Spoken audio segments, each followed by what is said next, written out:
নমস্কার বন্ধুরা, কেমন আছো তোমরা সবাই? আশা করছি ভালো আছো, আমিও খুব ভালো আছি। আর এটা ছিল পৌষ সংক্রান্তির দিন। আর সেদিন আমি কী করেছি সেটাই তোমাদের সাথে শেয়ার করবো বলে এই ভিডিওটা বানাচ্ছি।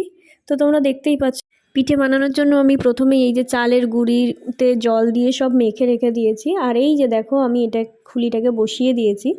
তো প্রথমেই করবো হচ্ছে আশকে পিঠে, বা যেটাকে বলা হয় চিতই পিঠে। তো দেখতে পাচ্ছ আমার এটা গরম হয়ে গেছে। তো এর মধ্যে এবার আমি ওই মিশ্রণটাকে দেবো, দিয়ে কিছুক্ষণের জন্য ঢেকে রেখে দেবো। মিশ্রণ বলতে কিছুই না, জাস্ট চালের গুঁড়িটাকে গরম জল দিয়ে গুলে ওর মধ্যে নুন দিয়ে দেওয়া। বেশ কিছুক্ষণ রাখার পর দেখো সুন্দর রেডিও হয়ে গেছে, নিচে একটুখানি লেগে গেছে। আর এই দেখো, আমি পুলি বানানোর জন্য আমার সব রেডি করা হয়ে গেছে। তো প্রথমে আজকে পিঠেটাকে বানিয়ে নিই। কেমন দেখতে লাগছে বলো পুলিগুলোকে? আজকে পিঠে বানানো হয়ে গেলে তারপরে আমি তেলের পিঠেটা আর পুলিটা করব। আর একটুখানি আছে যদিও।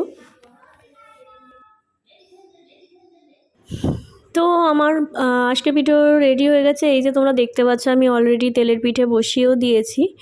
আর তোমাদের দেখাই, আমার পুলিও সেদ্ধ করা হয়ে গেছে। দাঁড়াও তোমাদের দেখাই। এই যে দেখো, খুব বেশি পরিমাণ করিনি, কারণ আমি যা ভালোবাসি আমার বাড়ির লোক তেমন কেউ একটা ভালোবাসে না। তাও আমি আমার ছেলে মেয়েকে দেবো। তো চলো, এই যে দেখো আমাদের বেবিগুলোর খাওয়া দাওয়াও শুরু হয়ে গেছে। কী রে মাম, কেমন লাগছে?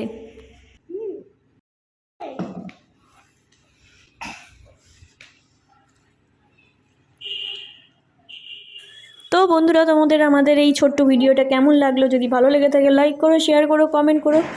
আর অবশ্যই আমাদের চ্যানেলটা সাবস্ক্রাইব করো। আর সবাইকে শুভ মকর সংক্রান্তি। টাটা।